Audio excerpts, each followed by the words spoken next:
ये सर्वज्ञ शासन नमोस्तु शासन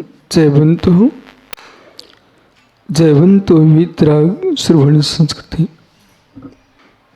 भगवत अरहत परमेश्वर तीर्थंकर दिनेश्वर देव ने विश्व वसुंधरा को वस्तु की वस्तु का सत्याद्भुत प्रदान किया है। जगते पूर्व काल का परिवर्तन भारत ऐरावत क्षेत्र में अनबर चलता रहा। हुंडा सर्पणी ये वर्तमान में चल रहा है। उत्सर्पणी अश्वरपणी, उत्सर्पणी काल में वृद्धि होती है और अवसर्पणी काल में हानि होती है। जो त्रिकाल है, त्रिकाल को जो जानता है वही सर्वज्ञ है।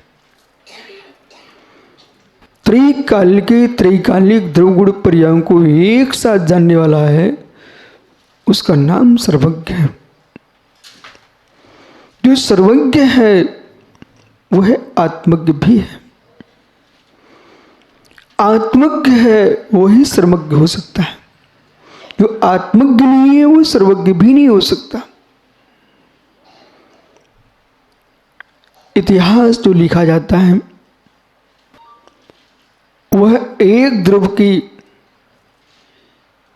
वर्तमान पर्याय का अथवा कुछ पर्यायों का, तीर्थंकर जैसे महापुरुषों का 10-10 भव का ही इतिहास मिलता है। इसका तात्पर्य कि भगवान नहीं थे, वो आत्मा नहीं थी, आत्मा थी।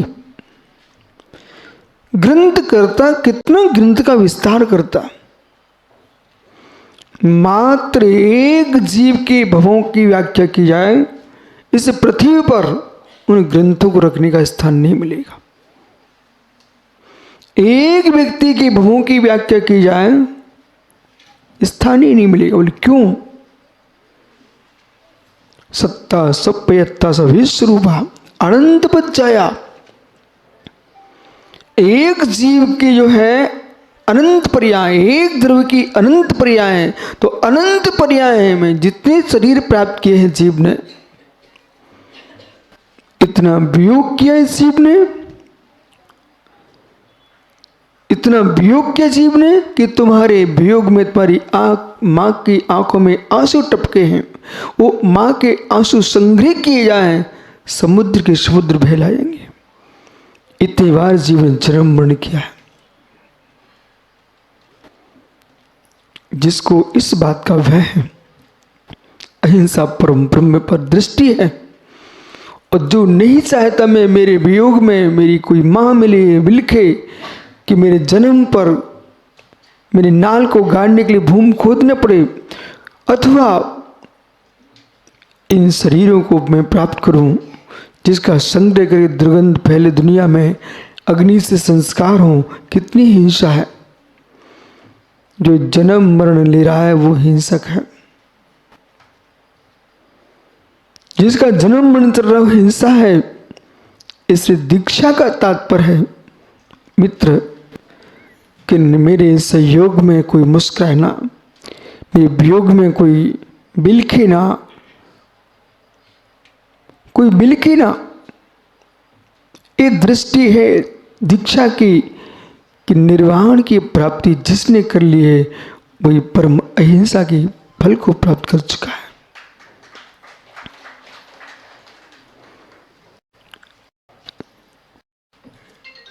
एक निर्वाण की प्राप्ति, एक बार निर्माण हो जाए फिर निर्माण नहीं होता। ये जैन दर्शन है, एक बार निर्वाण होने के बाद पुनः निर्माण नहीं होता। बार बार अवतार नहीं लेता जीव, बार बार जन्म नहीं लेता जीव, जिसने एक बार निर्वाण को प्राप्त कर लिया है। ऐसे तीर्थंकर भगवान ऋषभदेव इस युग में 24वें प्रथम तीर्थंकर हुए। जब भारत की भूमि पर भोग भूमि का समय था और भोग भूमि के काल में भगवान आदिनाथ स्वामी का जन्म हुआ। तीर्थंकरों का जन्म यद्यपि चतुर्थ काल में होता है, लेकिन भगवान आदिनाथ स्वामी का जन्म तृतीय काल में हुआ। ये हुंडास्पणी काल का नियोग है। जो घटनाएं नहीं घटना चाहिए थी वे घटना हुंडास्पणी काल में घटती हैं। तीर्थंकर का जन्म और मोक्ष चतुर्थ काल में होता है, लेकिन भगवान आदिनाथ तृतीय काल में ही। और तीर्थंकर के पूर्व उनके पुत्र बाहुली स्वामी और सबसे ज्येष्ठ मित्र अनंतवीर महाराज का निर्वाण हो गया दीक्षा लेकर के। तीर्थंकर की कन्याएं नहीं होती, पर भगवान आदिनाथ के ब्राह्मी सुंदरी 2 पुत्रियों ने जन्म लिया। चक्रवर्ती का मान भंग नहीं होता, भरत चक्रवर्ती का ही मान भंग हो गया। तीर्थंकर बाल ब्रह्मचारी नहीं होते। तीर्थंकर बाल ब्रह्मचारी नहीं होते। ये हुंडास्पणी काल का प्रभाव है कि भगवान बासपूज्य मल्लीनाथ, नेमिनाथ, पारसनाथ, भगवान महावीर स्वामी 5 तीर्थंकर इस 24 में बाल ब्रह्मचारी है। भगवान तीर्थंकर के ऊपर उपसर्ग नहीं होता, लेकिन हुंडास्पणी का काल का प्रभाव है। भगवान पारसनाथ, सुपारसनाथ, भगवान महावीर पर भी उपसर्ग हुआ। चक्रवर्ती भरत का अपने घर में ही मान भंग हो गया। चक्रवर्ती भरत का मान भंग हो गया। चक्रवर्ती का मान भंग नहीं होता, लेकिन भरत चक्रवर्ती बाहुली स्वामी से हार गए। तीर्थंकरों का जन्म नियम से अयोध्या में ही होता है, लेकिन हुंडास्पणी काल के प्रभाव से अयोध्या से अलावा तीर्थंकरों का जन्म हुआ। भगवान तीर्थंकर का निर्वाण नियम से सम्मेशकर से ही होता है, लेकिन इस हुंडास्पणी के नियोग से नेमिनाथ गिरनार पर मोक्ष को प्राप्त किए। प्रथम तीर्थंकर ऋषभदेव भी कैलाश पर्वत पर निर्वाण को प्राप्त हुए। भगवान महावीर स्वामी पावापुर सरोवर से निर्वाण को प्राप्त हुए। भगवान बासपुर स्वामी चंपापुर से निर्वाण को प्राप्त हुए हैं। ये तीर्थंकरों का निर्वाण अन्यत्र हुआ है। ये हुंडास्पणी काल का प्रभाव है। जितना हुंडास्पणी काल में घटनाएं घटनाती से घट चुकी है, पर ऐसा कोई प्रभाव नहीं है कि कोई व्यक्ति यूं कहे मैं तीर्थंकर हूं। बोले क्यों? बोले हुंडास्पणी का प्रभाव है। और राकेश ऐसा नहीं होता। आप कोई तीर्थंकर भी नहीं हो। और पंचम काल में चतुर्थ काल का जन्माजीव पंचम काल में मोक्ष जा सकता है, लेकिन पंचम काल का जन्माजीव पंचम काल में मोक्ष नहीं जाता। कोई ऐसा उपक्रम करे कि आजकल तो इलेक्ट्रिक शमशान घाट बन चुके हैं, बढ़िया फूल और कमल खिला दे, उस पर ही सबको रख दे और नीचे से बटन चटका दे। बोले क्या हुआ? बोले उड़ गए कपूर की भांति निर्वाण हो गया। ये मित्र ढोंग हो सकते हैं, पहले ढंग नहीं है। ये पंचम काल में कोई निर्वाण नहीं होता। ऐसा उपक्रम कोई व्यक्ति करने वाला था, परंतु जैन समाज का बड़ा पुण्य प्रचंड था, वो उसका उपक्रम फैल हो गया।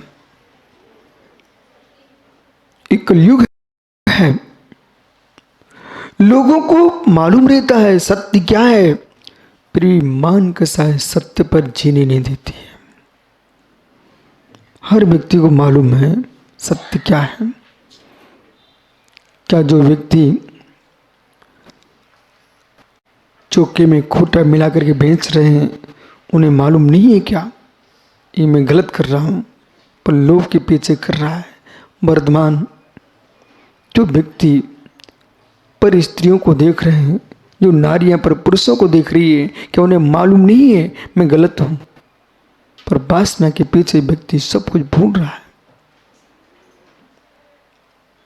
ज्येष्ठों के प्रति सम्मान का भाव समाप्त कर रहा है कि उन्हें मालूम नहीं है मैं गलत कर रहा हूं, लेकिन अहंकार कहता है मैं ऐसा करूंगा तो मैं छोटा हो जाऊंगा। पर सत्य यह है कि तुम जितने विनयशील होगे उतने तुम वर्धमान होगे। तीर्थंकर ऋषभदेव इस युग के प्रथम तीर्थंकर हैं। इस पृथ्वी पर प्रथम महापुरुष के रूप में जन्म लिया वे भगवान तीर्थंकर आदिनाथ स्वामी हैं। चक्री, बलभद्र, नारायण, प्रतिनारायण, रुद्र, नारद, इन सब का जन्म बाद में हुआ है। सबसे पहले तीर्थंकर ऋषभदेव का जन्म हुआ।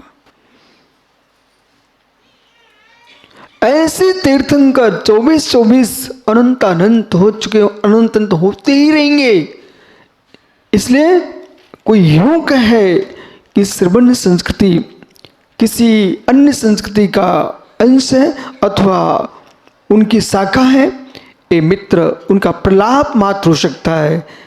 वस्तु धर्म स्वतंत्र है। एक द्रव दूसरे द्रव की शाखा नहीं बनता। एक द्रव दूसरे द्रव की शाखा नहीं बनता। शाखा वृक्ष में होती है, धर्म में शाखा नहीं होती है। धर्म जो है सो है। क्या अग्नि की शाखा जल है? क्या जल की शाखा अग्नि है? क्या अग्नि की शाखा वायु है? क्या वायु की शाखा पानी है? प्रत्येक वस्तु स्वतंत्र है।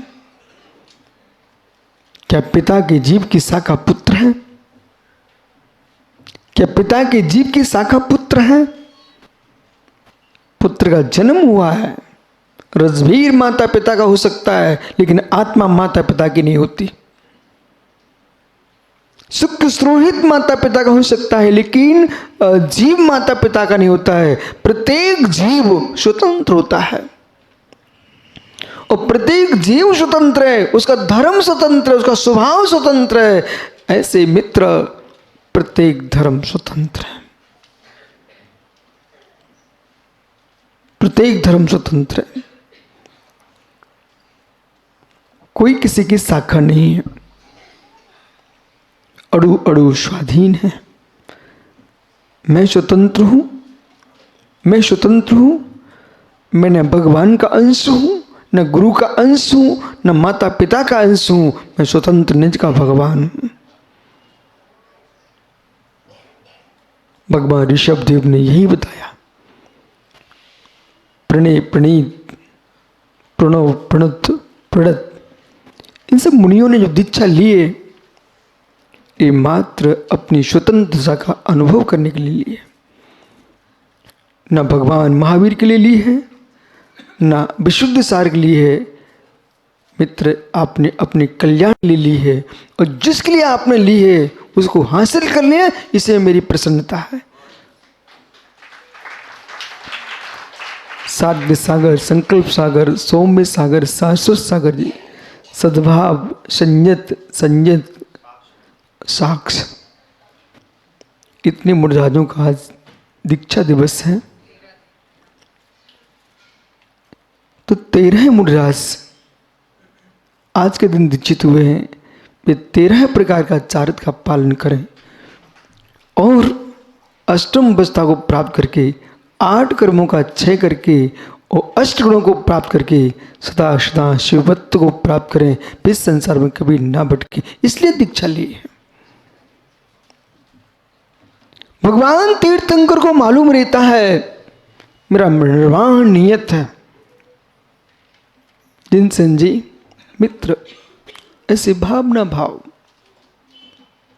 ऐसी भावना भाव वो घड़ी कब आए जब मैं निर्गंत बन के बन बन डूलूं। संसार की सारी अनुभूतियां नाना भेषों में प्राप्त की जा सकती है, पर निशुद्धात्मा की अनुभूति दिगंबरत्व में ही प्राप्त होती है। लोक की सारे भोग, सारे वेदन, सारी विभूतियों की अनुभूतियां तिरंच भी करना जानते हैं, वो आपकी माधुरी हथनी है, उसका पुण्य देखो। सब उसके पास घूमते रहते हैं, वो भी मुस्कुराती है, बोले देखो सब पागल मेरे पीछे घूम रहे हैं। कितने लोगों का पेट पाल रही हो। तिरंच भी पुण्य लेके आते हैं। हे मित्र, यश पा लेना, कीर्ति पा लेना, विभूति पा लेना, ये सारी अनुभूतियां श्रेयस हर व्यक्ति पा सकता है, लेकिन निर्वाण की प्राप्ति निर्गंत दशा में ही होगी। ज्ञान को इतना प्रांजल करना चाहिए, वर्धमान इतना प्रांजल करना चाहिए कि हम जो है लोक के ज्ञान में ही, लोक के ज्ञों में ही अपने ज्ञान की इति ना कर लें। जितना वृक्ष विशाल होता है, शाखा प्रशाखा जिसकी वर्धमान होती है, उसकी जड़ें उतनी गहरी होती है। जितना विशाल वटवृक्ष होगा, उसकी मूसल जड़ उतनी गहरी जाएगी। ऐसे मित्र विश्वास रखना, जिसका जितना गहरा चारित्र होना चाहिए, उसकी अनुभूति उतनी गहरी जड़ में होना चाहिए। जितना बाह्य लोक है, अंतरलोक बहुत विशाल है। एक दिन आंख बंद करके देखो, रसगुल्ले का रस फीका पड़ जाएगा, जिस दिन आत्मा का रस आएगा। जिनके घर में सौधर में इंद्र भोजन लेके आता हो, स्वर्ग के वस्त्र आभूषण हो, देव जिनके साथ कीड़ा करते हो, अहर्निश देव किंकर खड़े रहते हो, उन ऋषभ देव को भी चैन नहीं पड़ा। जो व्यक्ति कहीं जाने का मन कर ले, राजू सेठी, जो व्यक्ति कहीं जाने का मन कर ले, फिर राजू भैया उसका मन वहां रुकता नहीं।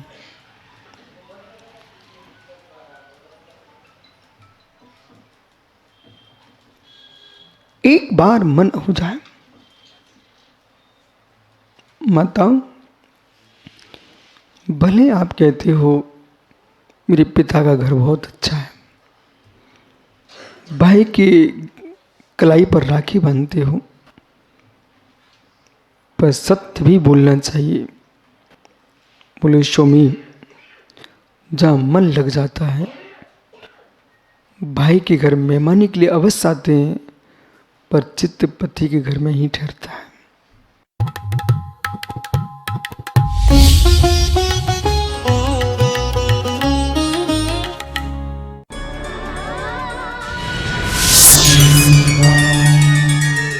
सपने तब सच होते हैं जब सही दिशा मिले। वो मिलती है दिल्ली से 2 घंटे की दूरी पर मौजूद